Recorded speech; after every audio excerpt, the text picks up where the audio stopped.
Okay, great. I just need to be able to share my screen. It says host disabled. Let me see here. I'm using someone else's account. Mhm. So As always. yes, let's see here.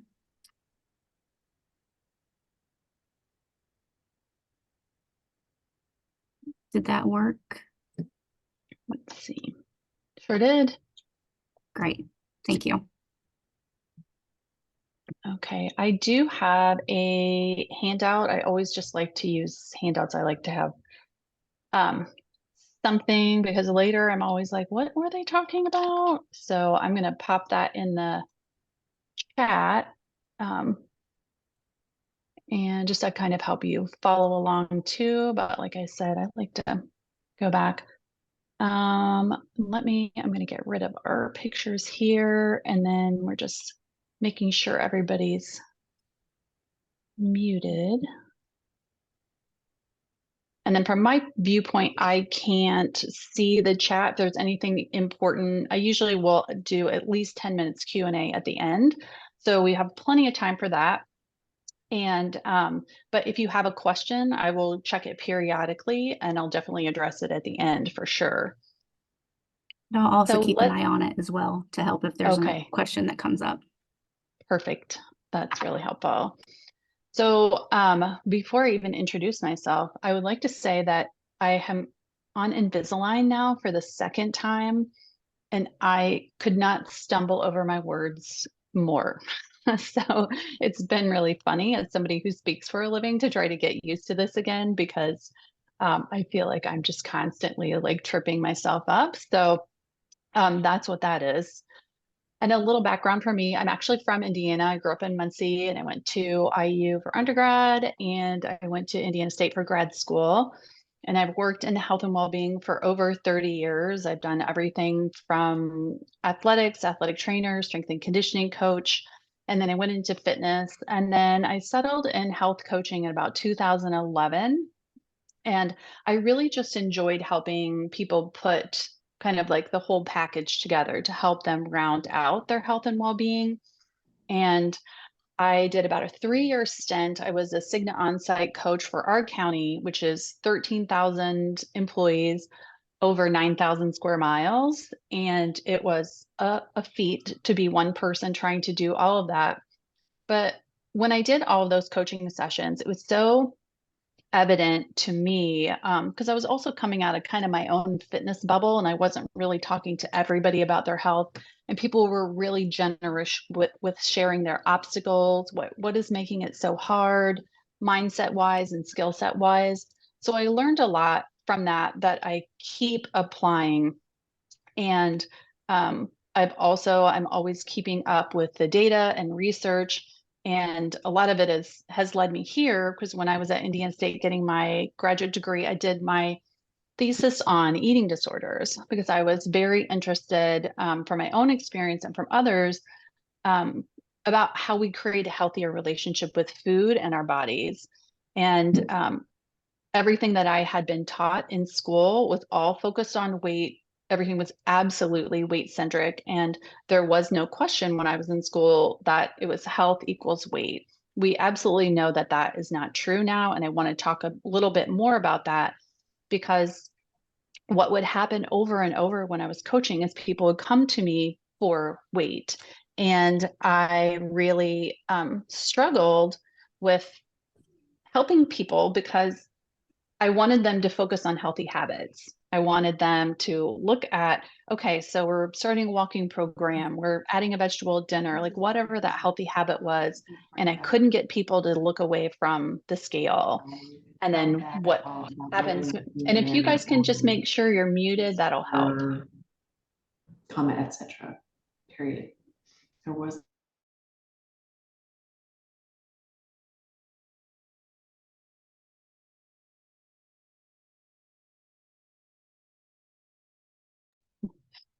I'll be unmuted. Sorry. But they would come in and they were so proud because they had done the thing they said they were going to do and they told me all the details. Then they wanted to hop on the scale.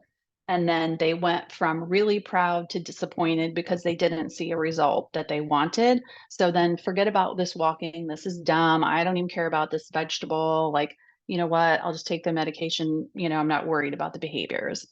So I really was trying to help people focus on relationship with food, relationship with activity. I wrote my book on emotional eating, and now I do a podcast on helping people with habits, but not using the scale as how did I do? Am I doing well? Here is let me move this around. Okay, here we go. So I preface this talk about, I always want people to know how complicated weight is.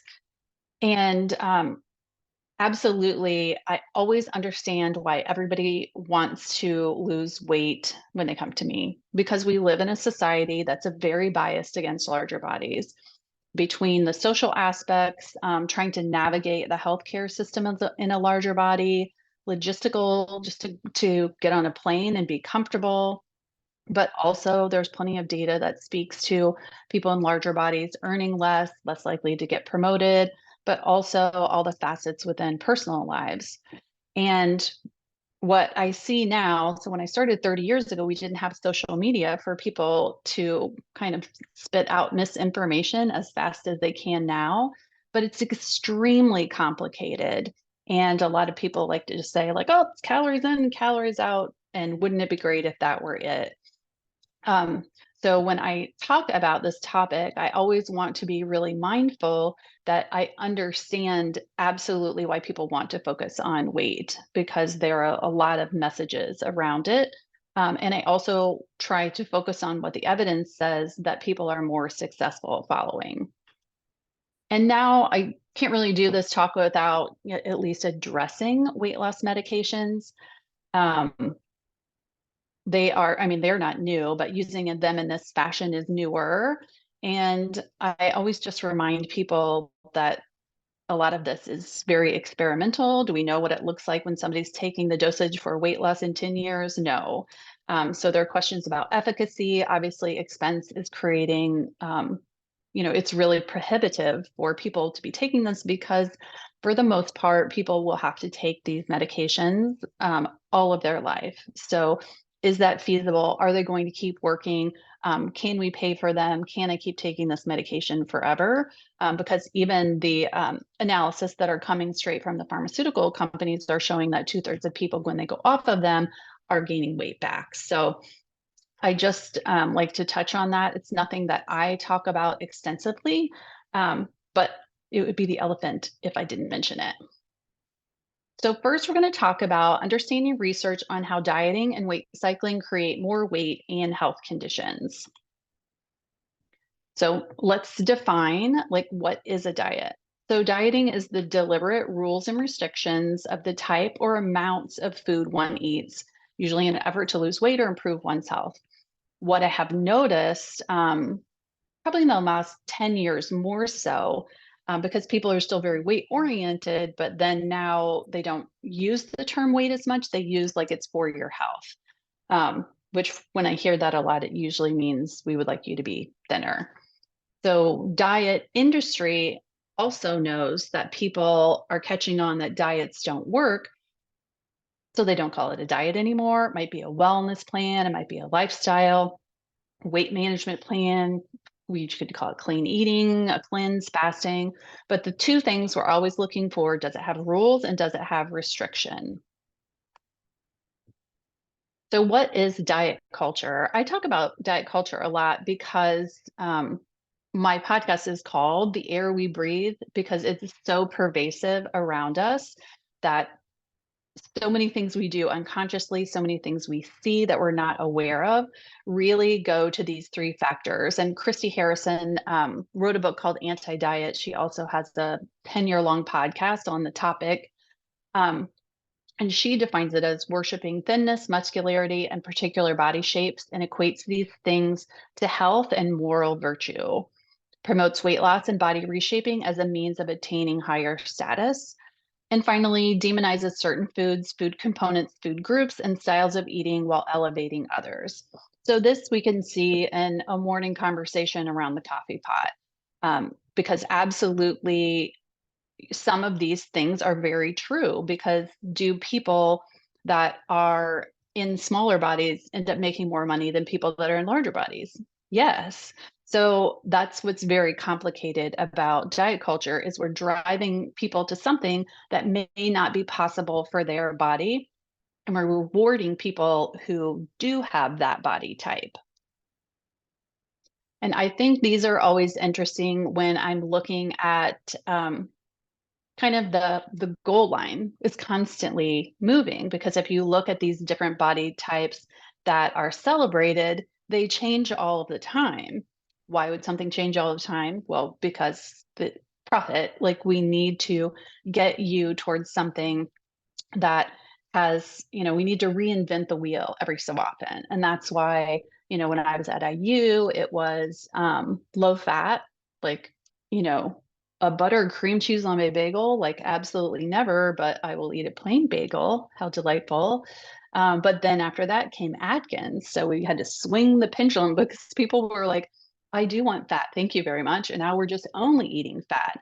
So the trends get set usually by profit. Somebody has got to kind of reinvent what we're doing so that we can go from all the way over here to all the way over there. And again, the goal line is always going to be moving. So even if you got to the 2000s body, like, oh, sorry, now we're going for wider hips and smaller waists. So then people are trying to catch up there too. So in a pretty simple illustration, this probably sounds very familiar. So people are come to a crossroads where they say, I need to be on a diet. This could be for health related, maybe it's just weight, maybe it's they're worried about their image, all sorts of reasons. People come to a crux where they say, I need to begin a diet. So usually people are kind of jazzed because they can be excited. They're like, oh my gosh, I got to go home and make my beef jerky, or I really have to stock up on vegetables. I've got to get this book. But, there's a lot of hubbub around going on a diet and preparing for it. And then sometimes weight goes down. Usually, like in the beginning, if you look at any literature in the beginning, most of the time weight goes down. But also ask a woman who's 53 and weight might not go down. But what happens over time as we keep restricting our calories, our brain senses a threat to survival. So our bodies are so good at keeping us alive that it says, okay, I'm going to put out more hunger hormones. So I'm going to make you think about food more often, and I'm going to decrease your fullness hormone. So now when you eat, you're not even going to feel as full as you normally do. And then your metabolism is going to slow down. And these things together really increase food obsession. So this is something that where I can't even think about other things sometimes, or I finish breakfast and now I'm thinking about lunch, or okay, lunch is done, and like, what about my mid-afternoon snack? But people really find it's so, it's so disconcerting to just think about food in your body all the time. It's exhausting. So then what do people do? Obviously, what their body's telling them to break this, and they either, just break their diet, or they will go on a binge. So this is so common. Ask anybody who's ever tried to do the whole 30, like what did they do on day 31? Like if they made it that far, then they would binge. It would be like, oh my gosh, I can't wait to have pizza. I can't wait to have all these other things. So then people end up feeling guilty. They're ashamed. Like, why am I doing this? I just did all of this work.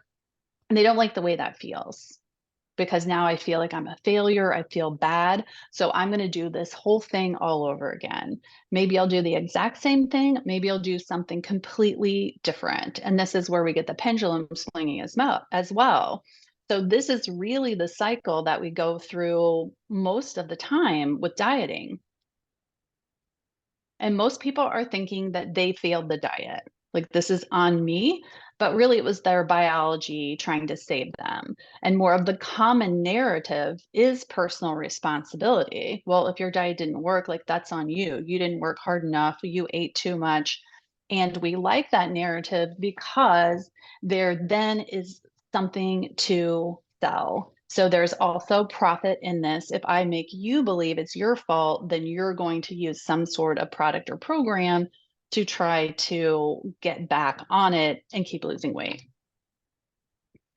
So when we look at data, this has been showing up for well over 50 years that 95% of dieters will regain lost weight within 5 years. 60% of dieters will regain more than they lost.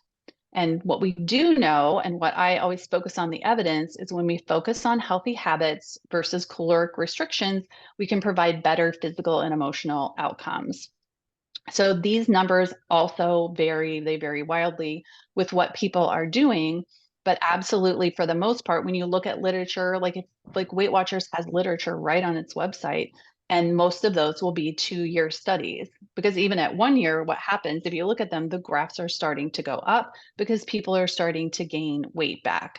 So this is one huge reason why I never focus people towards this, because again, if I'm going to do something and now I'm actually going to gain more than I lost with all of that hard work, why would I continue with my healthy habits versus having people focus on the healthy habits?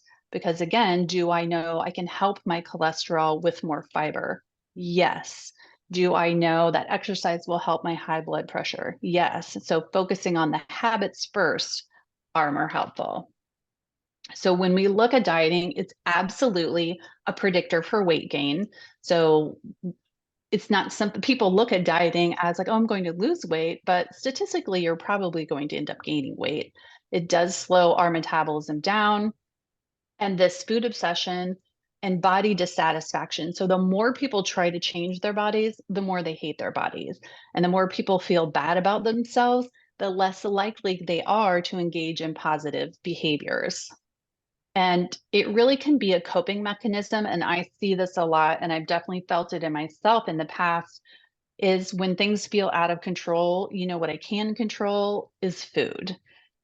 So people will diet to kind of feel like, okay, so I'm doing this thing and I'm really trying. It's absolutely the number one contributing behavior to eating disorders. So anytime we are looking at eating disorders, we generally know that dieting or somebody who is dieting a lot is in the vicinity. It's also very interesting because now it's this cultural norm and it's positioned as a mandate to improve health. So improving those outcomes, but really it's the healthy behaviors that help to improve the outcomes, not the weight loss. Because can we be healthy in a larger body? Yes, we can, but can we maintain that weight loss? Not necessarily. So weight cycling, very common to be called yo-yo dieting. It's basically just losing weight and regaining it. And usually this is not a one-trip cycle for most people because again, you've tried this diet, didn't work, try this other one, and then the weight just goes up and down, up and down. But what happens over time, it goes up and down, but it's still trending up over time. The most important piece of this is it's actually very bad for our health to lose and gain weight over time. I've seen data that says as little as 3 to 4% of your weight, if you're gaining and losing that, it's an independent risk factor for cardiovascular disease, increasing your inflammation, insulin resistance, high blood pressure. Obviously, it creates higher weights and it creates feelings of guilt, shame, and failure. And I think that this can't be understated, right? This can't be overstated enough because the piece where people are feeling so bad about themselves or they're hating themselves because they're trying to do this thing that they're told to do that doesn't work in the first place, but nobody's really telling them like, yeah, this probably statistically isn't going to work. They're just saying you didn't work hard enough. So then obviously people feel bad about themselves because of that. Weight cycling also increases weight stigma. So this is where people are, there's a bias against somebody in a larger body, and then stigma is how that acts out. So it could be a healthcare provider dismissing someone's concern. I came in for eczema and I get told to be put on a diet. I might need, further testing, but I don't get the testing done because they're just saying like, you know what, lose some weight and then come back and then we'll see where you are. So this absolutely happens within weight cycling, and it also increases our self-harm behaviors. So if there were warning signs for dieting, let's say it won't produce sustainable results for 95% of people. It will lead to long-term weight gain for 60% of people. There's a 35% chance of developing pathological dieting behaviors.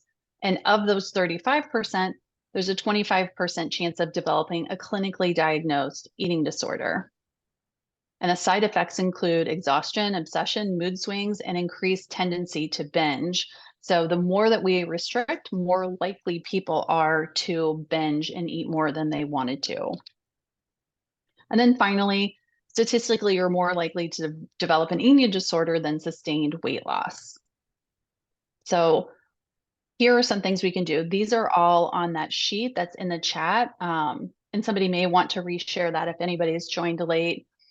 But I think that it's nearly impossible to just wake up and say like, oh my gosh, I'm not going to be concerned about weight anymore. It's just going to be health. We don't live in a society that supports that. Here are some things that you can do to shift away from the dieting concept.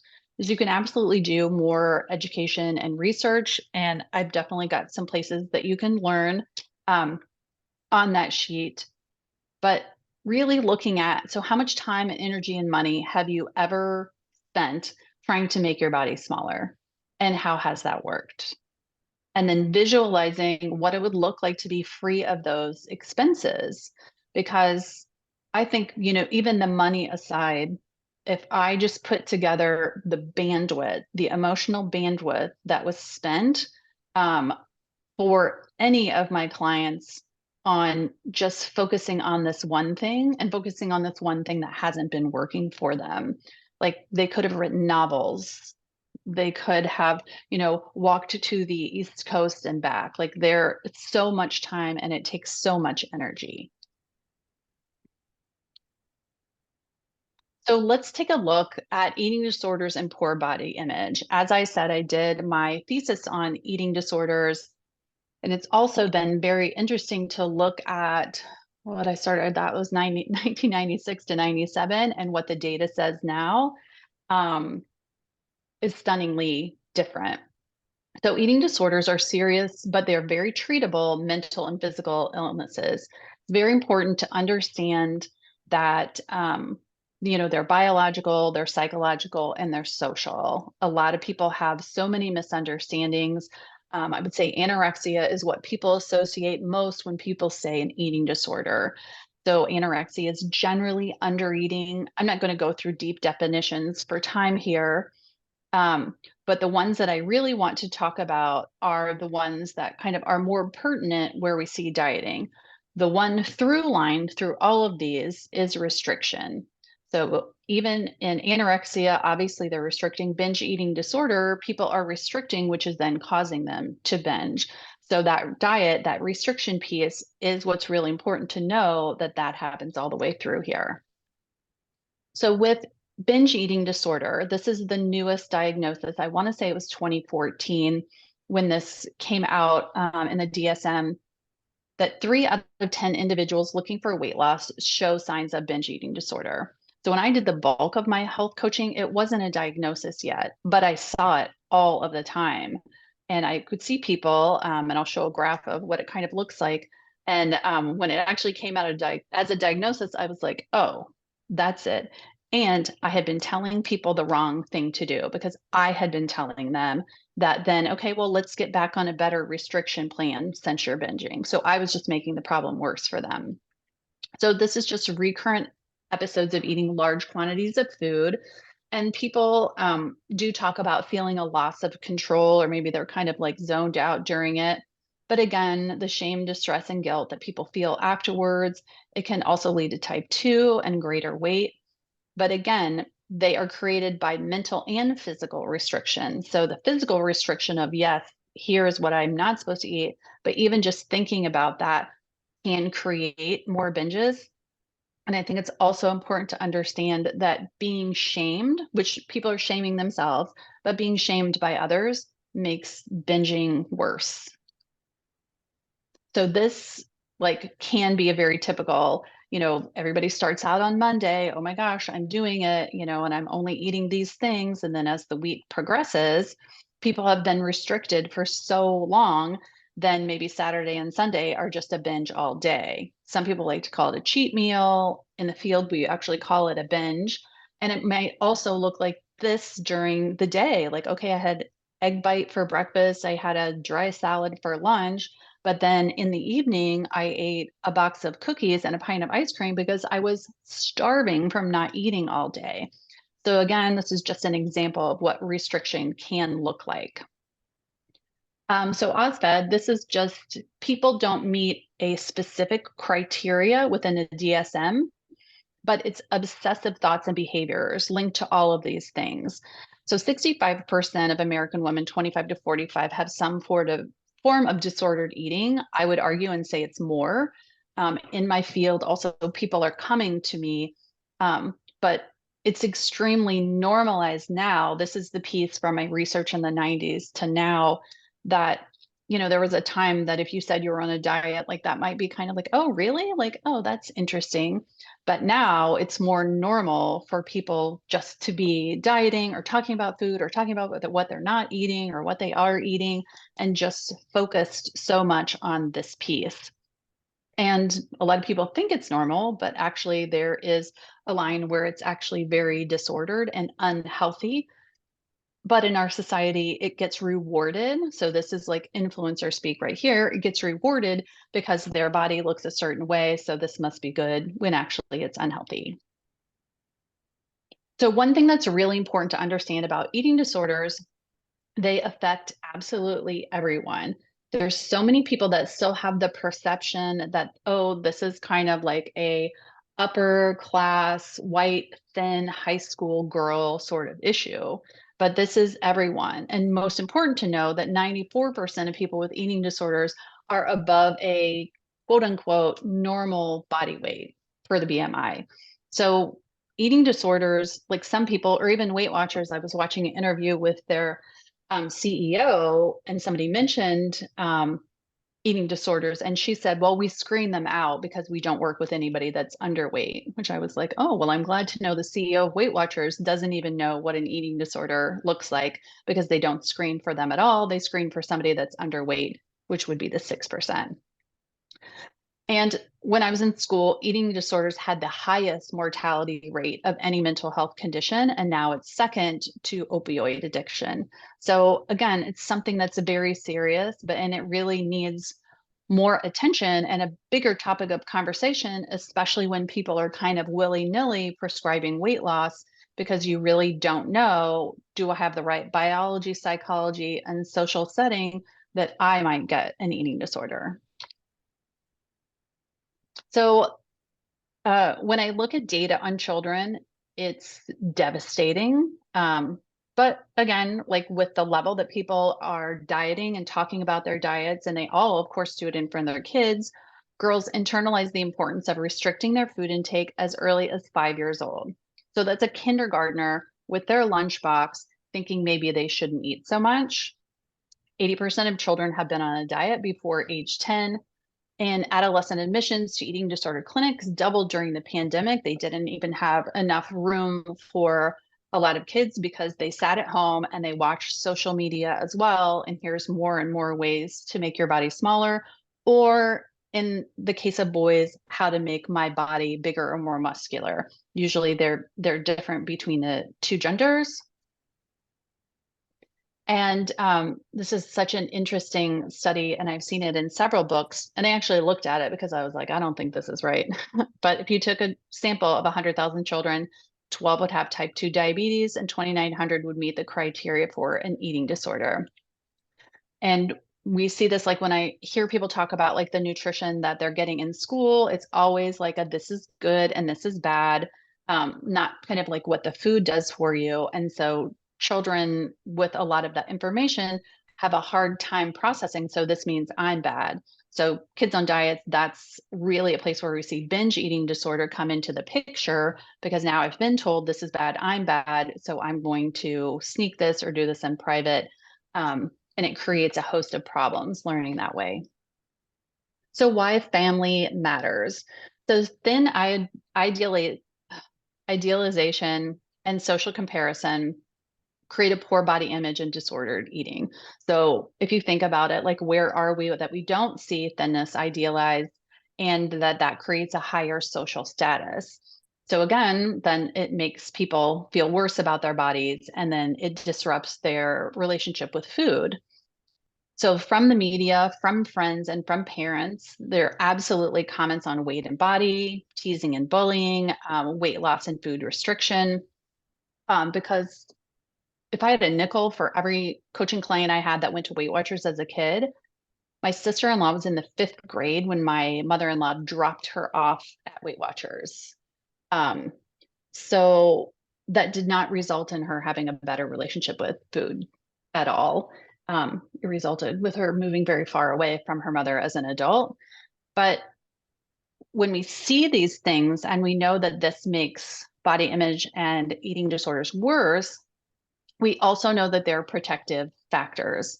So then families really can help, and to make sure that teasing and bullying is addressed, and it's not in a, you're not fat, you're beautiful, like that's not the message, but in understanding, why these messages are coming, and to help kids feel better about themselves, not, I want to help you change your body so people are nice to you. Because again, that's just not always possible.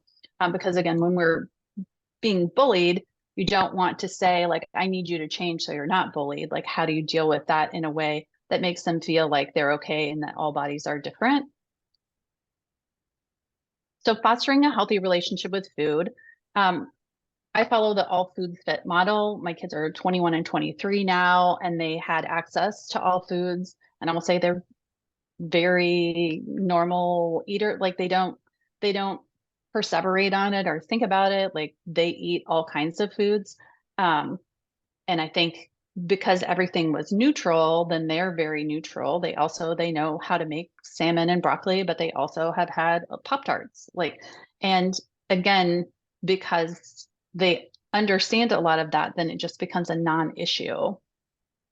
What is also helpful is eating meals together and teaching children to follow their own hunger and fullness cues because of schools and schedules. Like that kind of gets drummed out of us, but you want them to say, like, am I hungry? And like, am I full? Can I stop eating?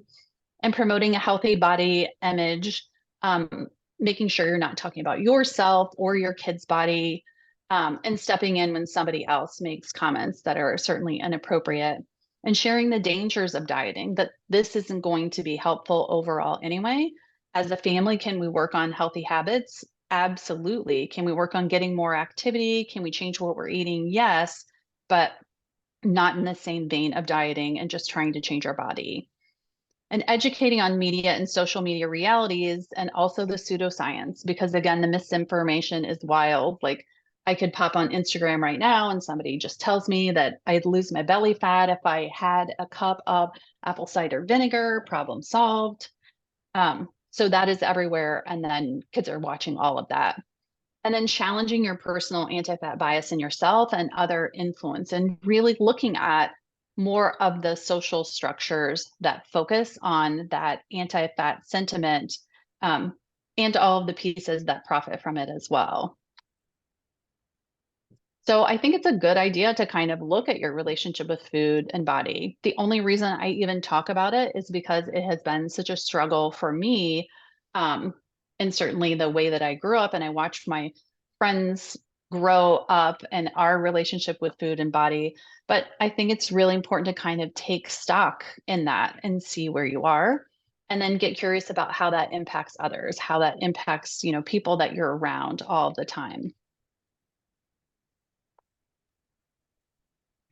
So encourage and sustain healthy baby behaviors without supporting diet culture. So this is a really interesting study that Lindo Bacon did. And basically they had 2 groups. One group was a health at every size group, and one group was on a diet.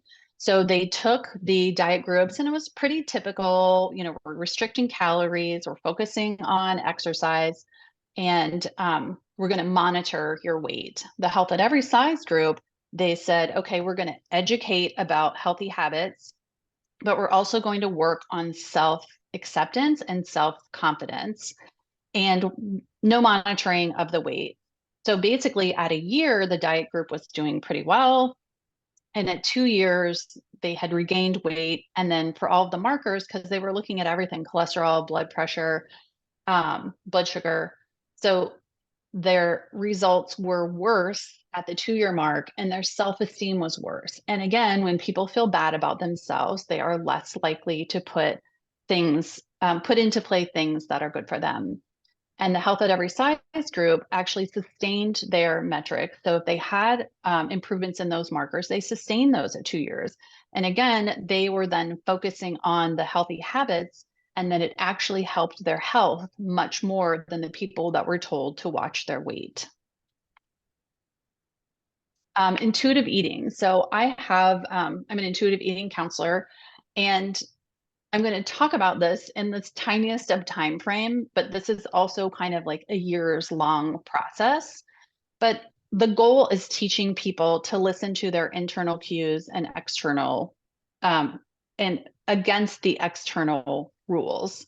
So basically, as a baby, you feel hungry, you start to cry.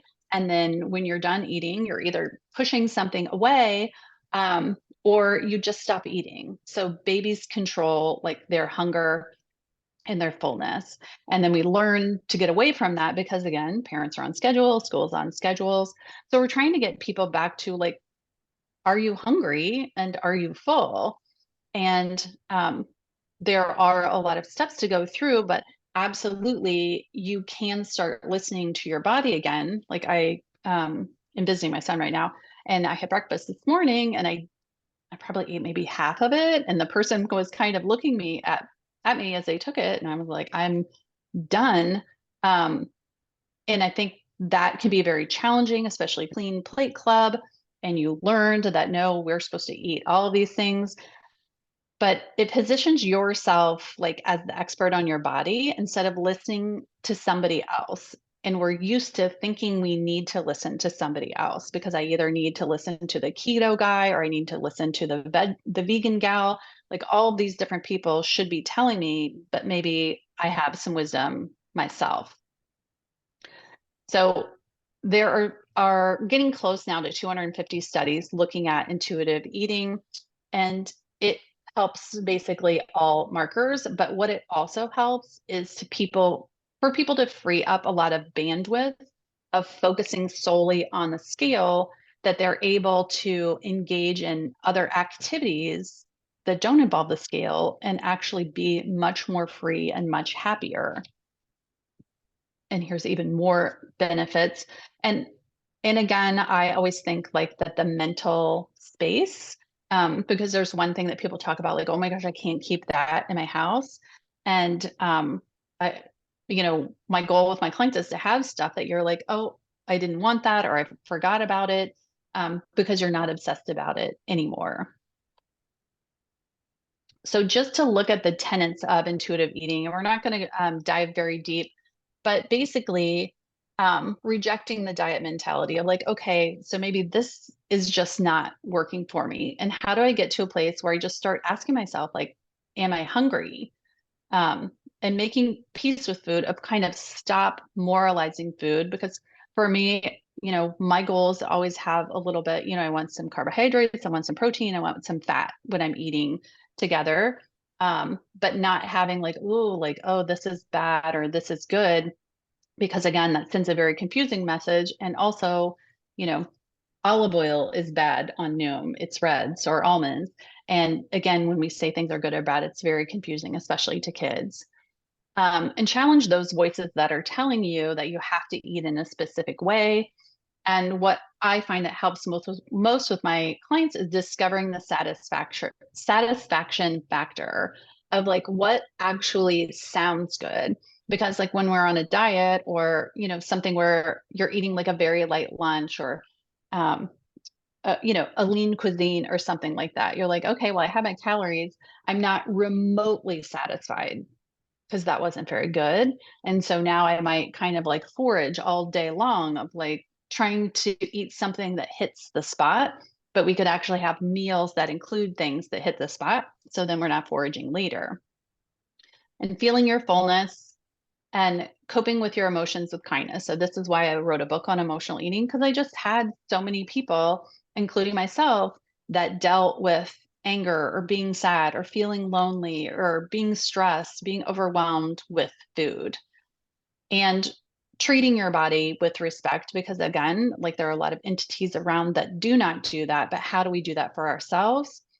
And then for movement, like focusing on things that you like.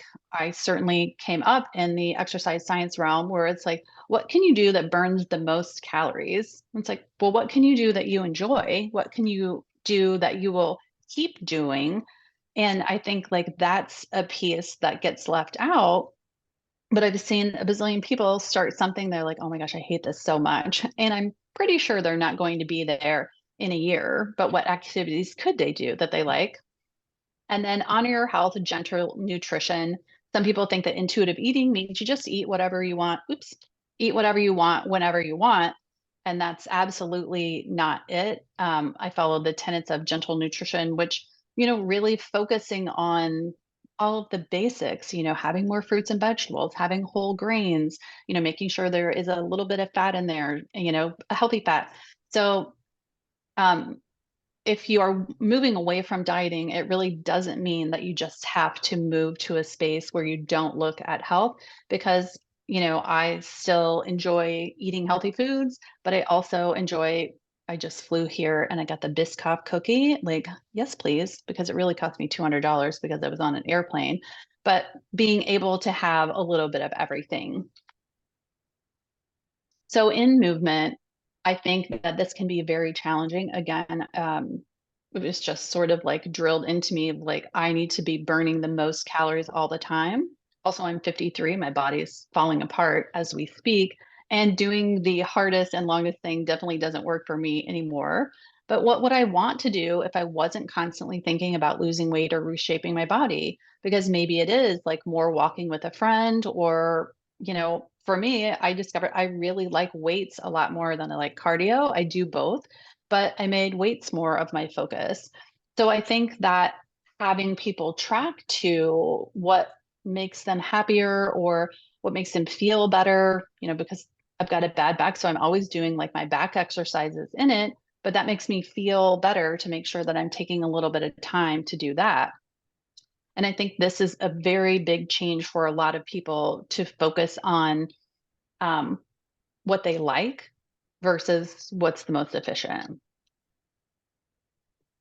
So the biggest piece of, I think, what I do is I help people get organized. You don't rise to the level of your goals, you fall to the level of your systems. So I'm definitely not a rocket scientist and I don't do a lot of rocket science, but I really help people of small things like, I work out early in the morning and every night I do lay out my outfit, my shoes, I go ahead and fill my water bottle, like everything is ready. So understand that making habits is not always something that has to be really complicated, because again, I can sell you more if I sell you on this really complicated system. Um, but it's not always necessary and it doesn't always have better results.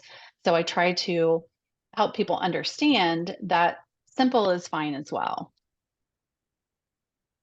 So I think, and again, these are on that sheet that might be really helpful, is really looking at like, why is this change important to me? And I think that focusing on like, no, I really do want to manage my blood sugar better. So that's why I want to eat more protein, carbs, and fat all together. But then why? Like, why is that important? Like, well, for me, like I'm a parent and I want to be around for grandkids and all of those things. So maybe it's longevity. It was different when my kids were younger. I wanted to have more energy to be able to keep up with them. But for yourself, looking at why making these changes is important. And you can just pick one area. Again, when I'm coaching people and they say they want to do something like nutrition and movement, I'm like, let's start with one, because success begets success. If we have too big of a goal and we're not successful, we're less likely to jump right back on the horse. But if we have a small goal and we do well with it, we're much likely to keep going. I like to use SMART goals. Not everybody loves them, but I think it helps me get a little bit more organized and create accountability of, did I do what I said I was going to do? And I always check in every 2 weeks. Like, am I still doing what I said I'm doing? What are my obstacles? What got in the way? So I can assess if I need to do something different. Okay, so social media, I honestly just can't say enough bad things about social media. It has been great for keeping in touch with people. But even if you look at the data that comes from Meta on, I mean, especially they talk about young girls a lot, but young boys are equally as affected by this. It's just in a different way and it looks different and they talk about it in a different way. But if our goal is to have a healthy relationship with food and body, I have some tips. So if we start with Facebook, um, and this is just a world according to Heather, I think, and also this is from data that is from Meta, that when I'm working with somebody, I'm always like, just leave it. If there are people that you want to keep in contact with, get their phone number. You could call them, maybe you could email them, maybe you could text them. But one of the bad things about Facebook is we know that the more you see misinformation, the more you believe it. So even if you're not studying on that, because you can't help what comes up in your feed. And so the more you see these things on apple cider vinegar, or, maybe it's even the weight loss drugs, like all of the miracles that are happening there, the more you will believe it. There's no vetting. There's nobody saying like, this isn't true. So it warps what you think is doable and possible and that you need to even do in the first place. So think like, if it just feels so hard, like I couldn't, do that, but how can I control my feed? Because I know that there are people that are in MLMs that are trying to sell you products and they are in there all the time. You can absolutely unfollow them or mute them. But I think just looking at some of these questions, and the big one to me is like, how do I feel after I look at it? Like, do I close Facebook and am I like, all right, on with the rest of my day? I feel pretty good about myself and the world. Like, let's go. And I think most people definitely don't feel that way. And one thing that, kind of working in the anti-diet or the non-diet, whatever you want to call it, having people not diet, um, gets absolutely co-opted by these other groups. So intuitive eating, which is a system that was written by two women. And there's this post on weight loss surgery. Not that I'm saying there's anything wrong with weight loss surgery, but weight loss surgery is not intuitive eating. And if you look up anything on losing weight, I swear Noom will come up. It will be the absolute first thing, and it will morph its messaging to whatever you're looking up. So I looked up like anti-diet, and then it's like, oh, it's long-term weight loss. Like, is it? Is it though? And I'm looking up anti-diet, and then like, here's a weight loss plan. It's like those two things don't exist together. And then somebody had their anti-diet hashtag. And then what do they have here? They've got a rule: eat something within 1 hour of waking up. What if you're not hungry? Like, do you need an actual rule? Because again, a rule is a diet. You need to assess, like, am I hungry in the morning? For me, you betcha, I'm ready to eat, but some people aren't. So Instagram and TikTok, you can always, and I do this often, unfollow accounts, or you could say not interested or don't show this for this hashtag for things. I don't know what happened to my Instagram, but I got a lot of cheerleaders for a very long time. And I was always like, I'm not really a cheer person. But Instagram, is a little bit easier to control what you see. TikTok is not, but you can always, when you see different things, say, I don't want to see this. It doesn't guarantee that you won't see more of it, but I think it helps a bit. So when we look at health promoting content, I actually have some things that I've looked at and that I've vetted, because I think when you're trying to change your relationship with food in your body and you're trying to get away from the world of dieting, it's helpful to be surrounded with people that have a similar message. So I will have on this next page, how you can actually get the people that I think are good to follow, and the books that I've enjoyed, and also the research that I've found mostly compelling. So to do within the social media is moderate your time spent on social media. So it doesn't mean you have to get rid of the whole thing, but maybe you shorten it up and see how you feel. And create an affirming and uplifting environment that supports you pushing back against diet culture. Again, so that you're seeing people who are trying to do something similar to you. And you really don't have to engage in social media if you find it harmful, especially if you find yourself even using the word harmful, then that's a strong sign that it might not be for you. So I do have weight inclusive resources that I have found really helpful. So different podcasts, Instagram accounts. So you can go to my website at Heather Sayers Lehman /weight-inclusive, or you can use that QR code. But some of these books, especially Christy Harrison has 2 books on here, and her notations at the end are so deep. She has so many different research articles that she looked at, which then I like to look at the research articles as well. But I'm getting ready to be on her Rethinking Wellness podcast in May. And I just think she does such a great job of evidence-based and really looking at the research to have these answers. So these are some things that you can get and download on my site, and just to kind of help you, I think, adjust what you're seeing to help you change into a more positive direction and a little bit more uplifting. I think. Oh, that is it. That had a last slide. Does anybody have any questions? I have time for Q&A, and I'm happy to stay over too if there are questions. So you can chat, or I think you'd be able to unmute yourself. I don't have a preference, whatever works for anybody, but I'm happy to stay and answer questions. Hi, Heather. There was a question in the chat. It asks, is there any industry movement toward eliminating BMI as a measurement standard and replacing it with something more appropriate? There is industry movement. Kind of depends on who you're talking to, but the AMA, the American Medical Association, came out last summer and said, because all along, the BMI is for population, it's not for individual health. And the AMA said as much. I think they might have a little bit more incentive because with kind of like new pharmaceuticals, if we say these are for obesity only and you have to be over 30 on the BMI, they're trying to redefine obesity, not tie it to the BMI. So that's a little shifty in itself. But for me, I don't find any need to replace it, because what would I be concerned about? Somebody came to me because concerned about their cholesterol, measure their cholesterol, their blood sugar, measure their blood sugar, blood pressure, same thing.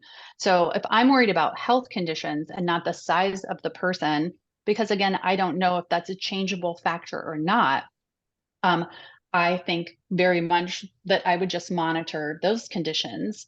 And again, and especially from speaking to a lot of people in the field, people are very refreshed of like, okay, can we just talk about my conditions? And then we can talk about things that I can do versus now talking about the size of my body. So I don't find it important to replace it, because again, I've got the metrics that I want in front of me with those conditions. And happy to go back to that question as well. So lifestyle medicine. So this can be kind of interesting, because again, there isn't like, nobody owns like, here's what lifestyle medicine is, and people adopt it to mean a lot of different things. Personally, I'm a lifestyle first, because again, that's my whole job as a health coach, is I want people to have happy or healthy habits that are sustainable for them, that they can keep doing all the time, that work with their work schedule, their kids' schedule, helping with their parents. So I think that lifestyle is first and foremost. Personally, I'm a person, I have chronic illness. I have my thyroid removed. I will always be on pharmaceuticals, or I will die without them. I've got a really beautiful pill box that I take everywhere with me. And that's part of my life, and medication adherence is part of my healthy lifestyle.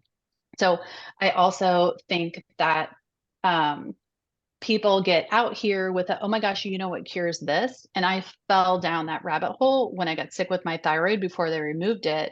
And I actually had an eating disorder again because that lifestyle medicine was like, oh my gosh, you can't eat this, you can't eat this, don't eat this. And just like a type A perfectionist, I was like, okay, I won't eat any of it. And then I really actually got very sick. So I think that lifestyle is helpful, and I think there are cases and causes for medication, modern medicine as well. I don't like it when people say that lifestyle is going to cure things because we just don't know. Because can some people change their lifestyle and then they're not pre-diabetic anymore? Yes. Can some other people do that and then they're still pre-diabetic and they need medication? Yes. But I see a lot of shame and pressure around trying to make sure we're doing everything like a natural way when that just doesn't work for everybody.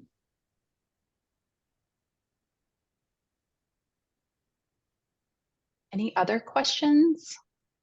I do have a question. So learning about like positive language and messaging and how you communicate to individuals, is there any like words or phrases that you would recommend that you would use? Let's say you were approaching like a loved one, a friend, or a child to encourage them to be getting healthier instead of, of like pushing them away because you use a phrase, because there is that bias, with weight, body image, that type of thing. Does that make sense?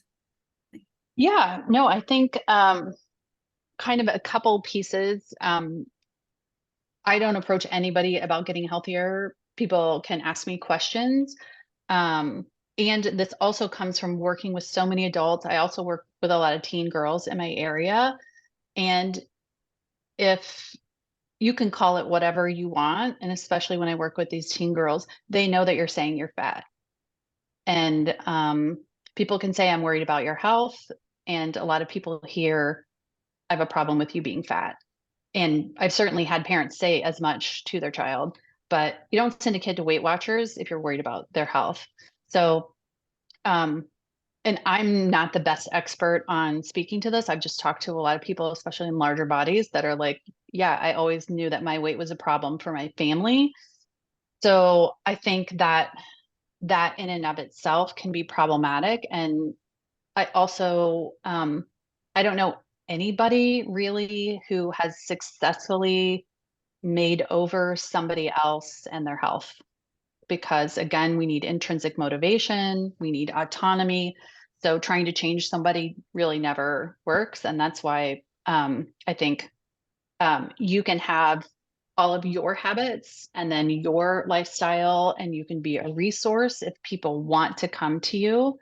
I think there are different things that, like if my child had food allergies, absolutely, we would be all over that and we would be working together to educate and to understand what is a no-go. But if we're just talking about, weight or general health, I think leading by example, and these are the things I do. My kids have always watched me go to the gym early in the morning. I'll say neither of them choose to, and I never made them. That would be their choice if they want to. And they're both adults now, but it's one of those things where, you certainly can lead a horse to water, but it creates a lot of resentment and anger is what I've seen. So I think um, doing things and having your own healthy habits is kind of the best thing that you can do. If somebody has an emergency or they've had a situation where they're like, oh my gosh, I went to the doctor and they said, my cholesterol is really high. You can certainly say like, I do know about cholesterol. If you ever have any questions, I'm happy to help you. But most people don't like kind of the unsolicited advice, and they usually don't listen to it too. No, exactly. No, that's great. Thank you for sharing that. No, that's like a tough love one. But it does really hurt a lot of people's feelings. So that's why I always feel so strongly about it, because that's upsetting to see people upset. I've seen quite a few influencers promoting their supplements, protein, creatine, pre-workout on social media. However, I've heard that it's common for the labels to contain inaccurate information on the ingredients used. Is there any regulation or testing in the supplement market? No. I could go on Amazon and I could buy a bunch of stuff. I could put it in my bathtub and then I could shove it in pills and I could take it to my grocery store and sell it. I could sell it online. There is no regulation. Um, Christy Harrison's book, Rethinking Wellness, which I know you can get it at the library if you don't want to buy it. She has a really good section on supplements, and also because she goes into how it came to be that they're not regulated, and you won't believe that corporate profit is involved. I know, but actually, with like our legislation, the Senate and the House, like lobbyists of how, because it was framed as an you're trouncing on people's freedom if you don't let them buy whatever they want. So then, luckily for pharmaceuticals, which has its own problems, like those are regulated. And, when I get my thyroid medicine, it has the same thing every time. But pharmaceutical companies, or I'm sorry, supplements can have stuff that's not supposed to be in there because there are some like fat burners and they'll have, different forms of speed in it because people are like, I feel great. It's like, well, there's a reason. But they can have things that they shouldn't have in there, and then they can have varying quality and quantity of what is in there in the first place. And absolutely nobody is looking for it because the government doesn't require it. And the onus is on the manufacturer to be honest. And like that is really all I ever need to hear about it. And I take supplements, I take like regular vitamins and things like that. And I also know that it just depends because kind of like, if you followed like the Liver King, multi-millions selling vitamins or who knows how much he makes. And then it came out like he was on steroids, which I was like, no way, this guy's on steroids. Um, so do I think that he's honest in his supplement business as well? Like, I don't know. Maybe not. Maybe integrity just stopped at steroids and he has tons of integrity in his business. I mean, that's the problem. I don't think it'll ever get regulated either, especially now. And so you're really just kind of at your best judgment with it.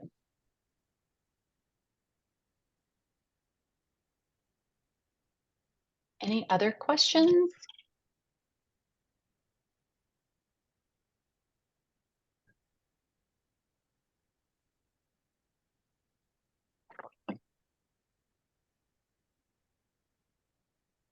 Say, well, if not, I just wanted to thank you for your time today and presenting on these topics. I don't know about anyone else, but this has just given me a lot of different things to think about.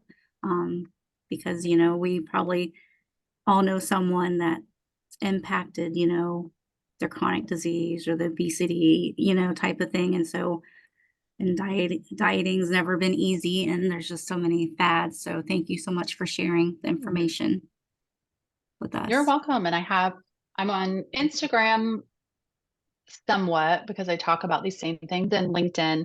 And I also have a newsletter if you go to my website, and I just talk about, because I am just focused on the habits and can we leave kind of, all this noise behind, but how do we kind of put these things into play as busy working people? How do we do it?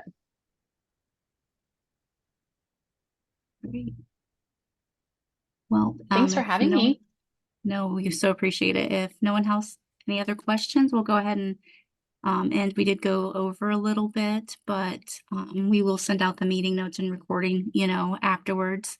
So that way, people had to leave before the Q&A started, they could at least get caught up on that. So thank you so much for your time, everyone. All right. Thank you. All right. Take care. All right, bye-bye. Bye.